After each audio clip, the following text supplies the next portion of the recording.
దేవుని అద్భుత సృష్టి. ఒక ధ్యానం. ప్రియమైన వారలారా, మనం నివసిస్తున్న ఈ లోకం, కనిపిస్తున్న ఈ ప్రకృతి యాదృచ్ఛికంగా ఏర్పడినవి కావు.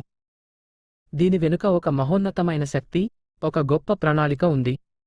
బైబిలు గ్రంథం మనకు సృష్టికర్త అయిన దేవుని గురించి, ఆయన ఈ లోకాన్ని ఎలా నిర్మించారో చాలా స్పష్టంగా వివరిస్తుంది. శూన్యం నుండి వెలుగువైపు. ప్రారంభంలో భూమికి ఒక రూపం లేదు, అది శూన్యంగా ఉంది. అంతటా గాఢాంధకారం, అగాధమైన జలరాశులు కమ్మి ఉన్నాయి. కాని ఆ శూన్యంలో కూడా దేవుని ఆత్మ సంచరిస్తూ ఉంది. దేవుడు తన నోటి మాటతో వెలుగు కలుగునుగాక అని పలకగానే చీకటిని చీల్చుకుంటూ వెలుగు ఉద్భవించింది. ఆ వెలుగును పగలని, చీకటిని రాత్రి అని పిలుస్తూ దేవుడు మొదటి రోజున వెలుగును ఆశీర్వదించాడు. ఆకాశం మరియు జలాల విభజన. రెండవ రోజున దేవుడు అగాధ జలములను విడదీశాడు. పైనున్న జలములను, క్రింద ఉన్న జలములను వేరు చేస్తూ మధ్యలో విశాలమైన ఆకాశాన్ని నిర్మించాడు. ఇది దేవుని శక్తికి నిదర్శనం. నిరాకారంగా ఉన్న విశ్వానికి ఆయన ఒక క్రమాన్ని ఇవ్వడం ప్రారంభించారు. భూమి, సముద్రం మరియు జీవం. మూడవ రోజున దేవుడు మరొక అద్భుతాన్ని చేశాడు. ఆకాశం క్రింద ఉన్న జలాలన్నీ ఒకచోట చేరేలా ఆజ్ఞాపించి ఆరిన నేల కనిపించేలా చేశాడు. ఆరిన నేలకు భూమి అని, జలరాశులకు సముద్రం అని పేరు పెట్టాడు. కేవలం నేలను చేయడమే కాకుండా భూమి మీద పచ్చని గడ్డిని, రకరకాల విత్తనాలనిచ్చే మొక్కలను, ఫలవృక్షాలను మొలిపించాడు. ఇవన్నీ చూసిన దేవుడు అది మంచిది అని సంతోషించాడు. సృష్టికర్త సర్వాధికారం. ఈ లోకంలో కొందరు ప్రకృతి తనంతట తానుగా ఏర్పడిందని భావిస్తారు.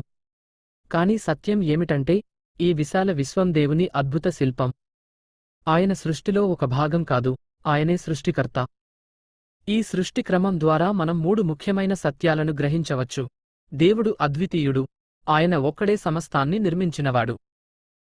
నిరాకారుడు, ఆయనకు ఒక పరిమితమైన రూపం లేదు, కాని ఆయన సర్వవ్యాపి. సర్వాధికారి, భూమి మీద, ఆకాశం మీద, సముద్రం మీద మరియు ప్రతి జీవి మీద దేవునికే పూర్తి అధికారం ఉంది. ముగింపు. ఆయన ఆకాశమును, భూమిని సృజించినవాడు. మన చుట్టూ ఉన్న ప్రకృతిని చూసినప్పుడు అది దేవుని మహిమను చాటి చెబుతుంది. ఈ సృష్టిని మనకోసం సిద్ధం చేసిన ఆ దేవుని గొప్పతనాన్ని అంగీకరిస్తూ ఆయన సృజించిన ప్రతిదాని పట్ల మనం కృతజ్ఞత కలిగి ఉందాం.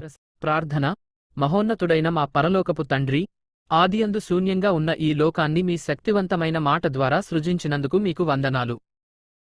చీకటిలో వెలుగును ప్రసాదించి ఆకాశాన్ని, భూమిని, సముద్రాలను మరియు సమస్త జీవరాశిని మా కొరకు సిద్ధపరచిన మీ ప్రేమకు కృతజ్ఞతలు.